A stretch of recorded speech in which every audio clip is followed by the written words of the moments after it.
Indian খোয়াব এবং দেশ বাঁচাও মানুষ বাঁচাওয়ের সেই ডাক শীর্ষক পোস্ট এডিটোরিয়ালটি লিখেছেন কলামিস্ট মিনার রশিদ। মাওলানা ভাসানীর মৃত্যুর পর খামোশ বলে গর্জনটি শোনা যায় নাই, তেমনিভাবে এখন থেকে দেশ বাঁচাও মানুষ বাঁচাও ডাকটি আর তেমন করে শোনা যাবে না। বলাই বাহুল্য, এই দুঃসংবাদটি শোনার জন্য জাতির এক ধরনের আতঙ্ক মিশ্রিত প্রস্তুতি ছিল। আজকের এই লেখাটি প্রায় শেষ করে গত পরশু যথারীতি আলফাজ ভাইয়ের কাছে পাঠানোর প্রস্তুতি নিচ্ছিলাম। সেই মুহূর্তে জানতে পারলাম দেশনেত্রী এই দুনিয়া ছেড়ে চলে গেছেন। তখন আলফাজ আনাম ভাই জানালেন পরদিন বুধবার বেগম জিয়াকে নিয়ে কিছু লেখা দিতে হবে। আমাকে অনুরোধ করলেন আপনার লেখাটি পরের দিন ছাপা হবে, পারলে ম্যাডাম সম্পর্কে কিছু কথা যোগ করে দিন। ড্রাফটির দিকে নতুন করে চোখ বুলিয়ে দেখলাম আশ্চর্যভাবে পুরো লেখাটি ইতিমধ্যে যেন ম্যাডামের কথাই বলছে। এতে সামান্য ঘষামাজা করলেই লেখাটি ম্যাডামকে আরও স্পষ্ট এবং আরও যথাযথভাবে তুলে ধরবে। ভেবে অবাক হলাম, এই মহীয়সী নারী কেমন করে যেন আমাদের মন ও মননের অনেকটা দখল করে আছেন। জাতির সব অনুভব, আনন্দ এবং বেদনার সঙ্গে এভাবেই মিশে গেছেন বেগম খালেদা জিয়া, দিনাজপুরের ইস্কান্দার সাহেবের আদরের সেই পুতুল। ৮০ বছরের এই জীবনটায় কমপক্ষে ৫০ বছরই কাটিয়েছেন জীবন সংগ্রামের ভেতর দিয়ে। বিয়ের পরপরই ১৯৬৫ সালে একমাত্র সন্তানকে কোলে নিয়ে যুদ্ধরত ক্যাপ্টেন স্বামীর জন্য উৎকণ্ঠা, জীবনে একটু স্থিতি আসতেই আবারও ১৯৭১-এর যুদ্ধে স্বামীর আরও বলিষ্ঠ ভূমিকা এবং তার ফলে ছোট ২ সন্তানকে নিয়ে কঠিন জীবন সংগ্রাম, আবার ১৯৭৫ সালে স্বামীর সঙ্গে টালমাটাল জীবন। ১৯৮১ সালে মাত্র ৩৫ বছর বয়সে তিনি অকাল বৈধব্য বরণ করেন এবং তারপর থেকেই স্বৈরাচারের বিরুদ্ধে প্রাণপণ যুদ্ধ চালিয়ে যান। ১৯৯১ সাল থেকে একটু স্থিতির পর ২০০৬ থেকে ২০২৪ সাল পর্যন্ত আরও ভয়ঙ্কর সংগ্রাম শুরু হয়। ১/১১ সবকিছু তছনছ করে দেয়। তার বড় ছেলেকে পঙ্গু বানিয়ে লন্ডনে নির্বাসনে পাঠানো হলো এবং ছোট সন্তানকেও মানসিক নিপীড়ন করে মৃত্যুর দিকে ঠেলে দেয়া হলো। নিজের সন্তান সন্ততিদের সংস্পর্শে থাকার ভাগ্য হলো না জীবনের শেষ ১৮টি বছর। জানি না জীবনে এরকম কঠিন সংগ্রামের ভেতর দিয়ে তার লেভেলের আরও কাউকে কাটাতে হয়েছে কিনা।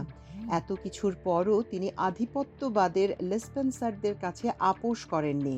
বেগম খালেদা জিয়ার এই দেহাবসান কোনো সাধারণ মৃত্যু নয়, এটি একটি পরিকল্পিত হত্যাকাণ্ড। যে কারণে শহীদ রাষ্ট্রপতি জিয়াউর রহমানকে, শহীদ আবরারকে, শহীদ হাদিকে হত্যা করা হয়েছে, সেই একই কারণে বেগম খালেদা জিয়াকে এই মৃত্যুর দিকে ঠেলে দেওয়া হয়েছে। তবে সরাসরি নয়, ধীরে ধীরে, তিলে তিলে। কারণ তিনি আপোস করেননি, কোনো অবস্থাতেই দেশ ছাড়েননি, দেশের মানুষকে ছেড়ে যাননি। এই অনমনীয় অবস্থানই তার জন্য মৃত্যুর পথ তৈরি করে দিয়েছিল। তিনি জানতেন ঝুঁকি কি, তবু পিছু হটেননি। এজন্য ইতিহাসের বিচারে তিনিও একজন শহীদ। পরম করুণাময়ের কাছে প্রার্থনা, হে আল্লাহ, আপনি তাকে শহীদের মর্যাদায় কবুল করুন। কারণ আধিপত্যবাদের সামনে তিনি ছিলেন সবচেয়ে বড় হুমকি। জীবনের শেষ কয়টি বছর জেলে এবং গৃহবন্দিত্বে কাটলেও তিনি ছিলেন প্রতিরোধের সবচেয়ে শক্তিশালী প্রেরণা। দেশের মাটিতে তার নিঃশব্দ অবস্থানই লাখো মানুষের মনে সাহস জুগিয়েছে, লড়াইয়ের ভাষা শিখিয়েছে। হাজার হাজার হাদি তাকে দেখেই প্রেরণা পেয়েছে।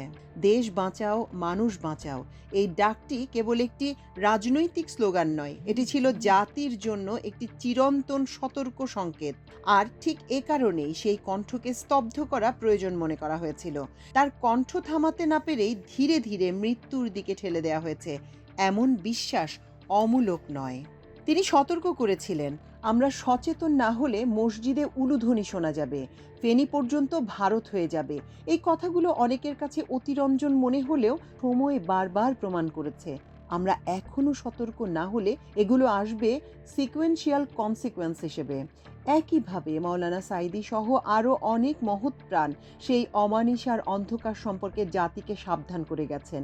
এই সতর্ক উচ্চারণগুলোই আজ আমাদের অতন্দ্র প্রহরী হয়ে থাকবে। মানুষ চলে যায়, কিন্তু তাদের বলা কথাগুলো থেকে যায়, দিক নির্দেশনা হয়ে যায়, সতর্কতা হয়ে, প্রতিরোধের অনুপ্রেরণা হয়ে। বেগম খালেদা জিয়া আজ আর শুধু একজন ব্যক্তি নন, তিনি একটি অবস্থান, একটি চেতনা, একটি অমোঘ স্মরণিকা, যা আমাদের মনে করিয়ে দেবে আধিপত্যবাদের বিরুদ্ধে লড়াই কখনো সহজ নয়, কিন্তু অপরিহার্য।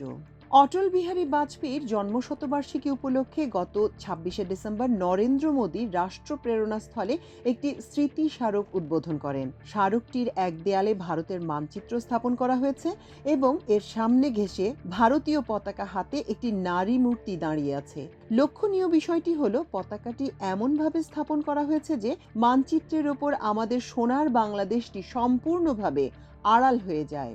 শৈল্পিক ভাষায় যাকে বলা যায় কেয়ারফুলি কেয়ারলেসনেস। এক ছোট ভাই ছবিটি পাঠিয়ে জানতে চেয়েছেন, এটি কি নেহায়েত ফটোগ্রাফিক ভুল, শিল্পীর বেখেয়ালি আলপনা, নাকি অন্য কিছু? অনেকেই এটিকে নিছক কাকতালীয় বলে এড়িয়ে যেতে পারেন, কিন্তু এই কাকতালটি একটি আধিপত্যবাদী মানসিকতা ও রাজনৈতিক দর্শনের সঙ্গে মিলে যায়। এই ছবিটি আসলে ইন্ডিয়ান খোয়াবের একটি প্রতীকী রূপ, একটি এমন ভারতীয় স্বপ্ন যেখানে প্রতিবেশীরা সমান সার্বভৌম রাষ্ট্র নয়, বরং তারই প্রভাব বলয়ের অংশ, যেখানে বন্ধুত্বের ভাষায় আড়ালে থাকে নিয়ন্ত্রণের আকাঙ্ক্ষা, সহযোগিতার আড়ালে থাকে আধিপত্যের হিসাব। বাংলাদেশের ওপর পতাকার কালো ছায়া এটি কোনো গ্রাফিক দুর্ঘটনা নয়, এটি দিল্লির ক্ষমতা কেন্দ্রে লালিত একটি দৃষ্টিভঙ্গির প্রতিচ্ছবি। স্বাধীনতার পর থেকেই বাংলাদেশকে ভারত দেখেছে তার নিরাপত্তা বলয় বা বাফার জোন হিসেবে। কখনো পানি বন্টন, কখনো সীমান্ত হত্যা, কখনো বাণিজ্য ঘাটতি, আবার কখনো অভ্যন্তরীণ রাজনীতিতে প্রত্যক্ষ বা পরোক্ষ হস্তক্ষেপ। সব কিছু মিলিয়ে একটি ধারাবাহিক প্যাটার্ন স্পষ্ট। আমার দেশে প্রকাশিত এনএসআই এর র নেটওয়ার্ক সংবাদটি পড়ে আমাকে ফোন করেছেন আমার স্কুলের এক বড় ভাই, যিনি বুয়েট থেকে পাশ করে কুয়েতে চাকরি করেছেন। প্রিয় বড় ভাইটির কণ্ঠে আর্তনাদ, এই দেশটিকে তাহলে আমরা কি আর রক্ষা করতে পারবো না? বড় ভাইটি বুয়েটে থাকাকালে কোন একটি প্রগতিশীল রাজনৈতিক দলের সঙ্গে সম্পৃক্ত ছিলেন। দেশটিকে নিয়ে এরকম উদ্বিগ্ন আত্মা বিশ্বের নানা প্রান্তে ছড়িয়ে আছে। এখানেই আসে আমাদের নিরাপত্তার ভাবনার প্রশ্ন। নিরাপত্তা মানে শুধু সেনাবাহিনী বা অস্ত্র নয়, নিরাপত্তা মানে রাজনৈতিক স্বাধীনতা, নীতি নির্ধারণের সক্ষমতা, অর্থনৈতিক বিকল্প, তথ্য ও গণমাধ্যমের স্বাধিকার এবং সর্বোপরি জনগণের মানসিক স্বাধীনতা। যখন একটি রাষ্ট্র আরেকটি রাষ্ট্রের স্বপ্নের ভেতর ঢুকে পড়ে, তখন সবচেয়ে আগে আক্রান্ত হয় এই মানসিক স্বাধীনতাই। আমাদের ক্ষেত্রেও ঘটেছে তাই। সেজন্য ব্যক্তির পরিবর্তন হলেও কণ্ঠের আওয়াজ একই থেকে যাচ্ছে। বাংলাদেশের জন্য সবচেয়ে বড় ঝুঁকি হলো আমরা নিজেদের ভবিষ্যৎ অন্যের চোখ দিয়ে দেখতে শুরু করি। যদি ভাবি ভারত না চাইলে আমরা পারবো না, ভারত অসন্তুষ্ট হলে আমাদের অস্তিত্ব সংকটে পড়বে, এই মনস্তত্ত্বই হলো আধিপত্যবাদের সবচেয়ে বড় সাফল্য।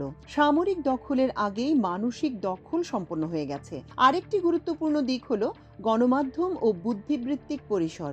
যখন দেশের ভেতরেই এমন একটি শ্রেণী তৈরি হয় যারা বিদেশি প্রভুর দৃষ্টিভঙ্গিকে বাস্তবতা বলে প্রতিষ্ঠা করতে চায়, তখন নিরাপত্তা সংকট আরও গভীর হয়। কারণ তখন প্রশ্ন তোলাটাই অপরাধ হয়ে দাঁড়ায়, আর আত্মসম্মানকে বলা হয় উগ্রতা। ইতিহাস আমাদের একটি সুযোগ দিয়েছে। তরুণ প্রজন্ম, গণজাগরণ, নতুন ভূ রাজনৈতিক বাস্তবতা সব মিলিয়ে বাংলাদেশ আজ আর আগের মতো একমুখী নির্ভরতার জায়গায় নেই। কিন্তু এই সুযোগ কাজে লাগাতে হলে প্রথমেই প্রয়োজন স্পষ্ট দৃষ্টিভঙ্গি। শহীদ শরীফ ওসমান হাদী আমাদের এই বোধটি জাগাতে চেয়েছিলেন। তার সেই কথাকে দুর্বল ও গুরুত্বহীন করে রাখার জন্য তাকে গুপ্ত শিবির আখ্যা দেওয়া হয়েছে। এখন সেই তারাই হাদীর প্রশংসায় পঞ্চমুখ। মৃত হাদীদের বীর হিসেবে স্যালুট করলেও জীবিত হাদীদের গুপ্ত শিবির বা জঙ্গি বলে মনে হয়। তবে দেশের জনগণ স্পষ্ট বুঝিয়ে দিয়েছেন তারা এই হাদীদের হৃদয়ের কোন জায়গায় স্থান দিয়েছেন। সেই একই জায়গায় আছেন শহীদ রাষ্ট্রপতি জিয়া এবং সদ্য শহীদ বেগম খালেদা জিয়া। জনগণের মেসেজ অত্যন্ত স্পষ্ট, আমরা কারো স্বপ্নের অংশ নই। এই মেসেজটি তারেক রহমানও সঠিকভাবে ধরতে পেরেছেন বলে আপাতত প্রতীয়মান হচ্ছে। বিএনপির ভারপ্রাপ্ত চেয়ারম্যান ১৭ বছর পর দেশে ফিরে নিজের ছোট ভাই কোকোর কবর জিয়ারতের আগেই শহীদ হাদীর কবর জিয়ারত করেছেন। এটি নিছক কোনো আনুষ্ঠানিকতা নয়, বরং আধিপত্যবাদ ও অন্যায়ের বিরুদ্ধে তার একটি স্পষ্ট রাজনৈতিক ও নৈতিক কমিটমেন্ট হিসেবে দেখা উচিত।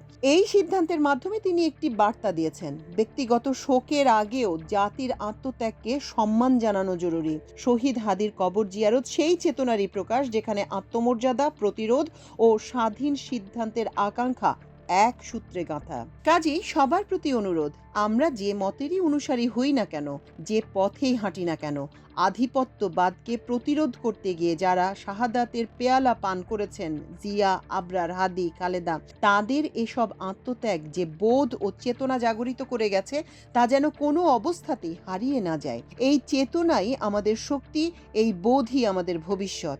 বাংলাদেশ আজ একটি গুরুত্বপূর্ণ সন্ধিক্ষণে দাঁড়িয়ে। ইতিহাসের ভার, আবেগের রাজনীতি এবং ভূ রাজনৈতিক বাস্তবতা, এই তিনের টানাপোড়েনে আমাদের ভবিষ্যৎ নিরাপত্তা নীতির সিদ্ধান্ত নিতে হবে। এখানে আবেগ দিয়ে নয়, রাষ্ট্র স্বার্থ ও কৌশলগত বুদ্ধিমত্তা দিয়ে সিদ্ধান্ত নেয়াই হবে দায়িত্বশীল নেতৃত্বের পরিচয়। 1971 আমাদের ইতিহাসের একটি গৌরবময় কিন্তু একই সঙ্গে বেদনা বিধুর অধ্যায়। কিন্তু প্রশ্ন হলো, এই ইতিহাস কি আমাদের ভবিষ্যৎ নিরাপত্তা পরিকল্পনাকে চিরতরে স্থবির করে রাখবে, নাকি আমরা ইতিহাসকে স্মরণ করেই সামনে এগিয়ে যাব?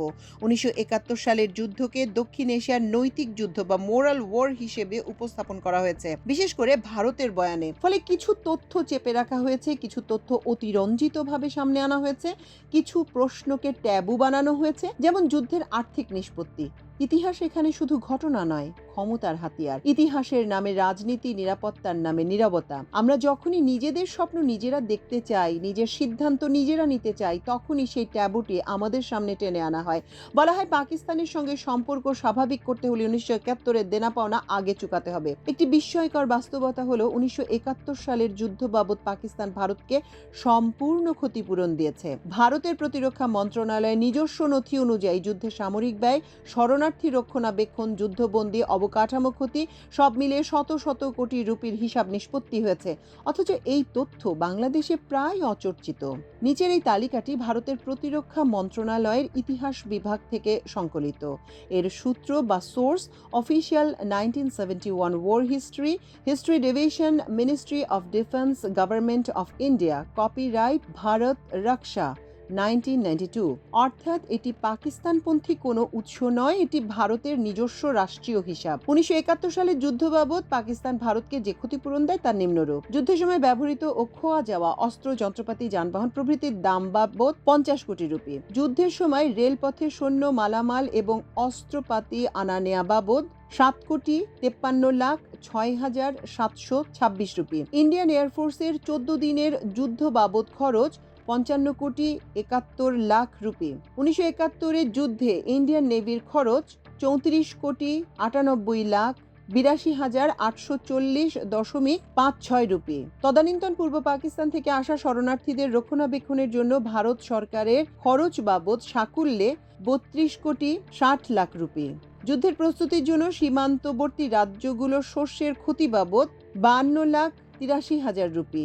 ইন্ডিয়ান নাগরিকদের সাহায্য এবং পুনর্বাসন বাবদ খরচ 11,44,755.79 রুপি। রাজ্য সরকার কর্তৃক জনগণকে দেয়া ক্ষতিপূরণ 25,89,29,025 রুপি। সেনাবাহিনীর মৃত এবং আহতদের ক্ষতিপূরণ বাবদ 16,13,09,274 রুপি। অফিসার, জিওসি এবং ওয়ার্ডদের ক্ষতিপূরণ বাবদ 15,87,00,000 রুপি। বাংলাদেশ থেকে সৈন্য ফিরিয়ে আনা বাবদ 88,79,458 রুপি। পিওএল বাবদ 75,30,02,000 রুপি। বেসামরিক গাড়ি ভাড়া রিকুইজিশন বাবদ 61,29,525 রুপি। যুদ্ধবন্দীদের রক্ষণাবেক্ষণ বাবদ 38,09,98,000 রুপি। সর্বমোট 543,51,14,294.90 রুপি পাকিস্তানের কাছ থেকে ক্ষতিপূরণ বাবদ আদায় করে নিয়েছে ভারত। ওপরের এই তালিকা থেকে দেখা যায় সে সময় একজন ইন্ডিয়ান সৈন্য বাংলাদেশে এসে যে লোটা ব্যবহার করেছে সেটা কেনার টাকাও তারা পাকিস্তানের কাছ থেকে আদায় করে নিয়েছে। আর সম্পূর্ণ উপরি হিসেবে পেয়েছে আমাদের ভয়ানক কৃতজ্ঞতা বোধ। আপনাদের নিশ্চয়ই স্মরণে আছে পাকিস্তানের 93,000 যুদ্ধবন্দী আমাদের হাত থেকে নিয়ে গিয়ে তাদের বিনিময়ে ভারত এই ক্ষতিপূরণ আদায় করেছে। 16ই ডিসেম্বর শপথ অনুষ্ঠানে এ কারণেই জেনারেল ওসমানীকে উপস্থিত থাকতে দেয়া হয়নি এবং সারেন্ডার চুক্তিতে শুধু ইন্ডিয়ার জেনারেল স্বাক্ষর দিয়েছেন। তার বদৌলতে মাত্র 13 দিন যুদ্ধ করে ক্ষতিপূরণের সম্পূর্ণ টাকা দাদারা নিজের পকেটে ঢুকিয়ে ফেলেছে। এখন নিজেদের লেসপেন্সারদের মাধ্যমে আমাদের পরামর্শ দিচ্ছে ক্ষতিপূরণের সেই টাকা আবারও দাবি করতে। কাজেই 18 কোটি আত্মা এবং তাদের অনাগত সব প্রজন্মকে রক্ষা করতে হলে এখন নিজেদের স্বপ্ন নিজেরাই দেখতে হবে। জিয়া, আবরার হাদি ও খালেদাকে আমাদের অনুভবে জাগিয়ে রাখতে হবে। আমাদের নিরাপত্তার জন্য যে দেশের সঙ্গে মৈত্রী করা দরকার অনুভূত হবে, সকল দ্বিধা-দ্বন্দ্ব ঝেড়ে ফেলে সেই দেশের সঙ্গেই মৈত্রী চুক্তি করতে হবে। মূলত এরই নাম স্বাধীনতা।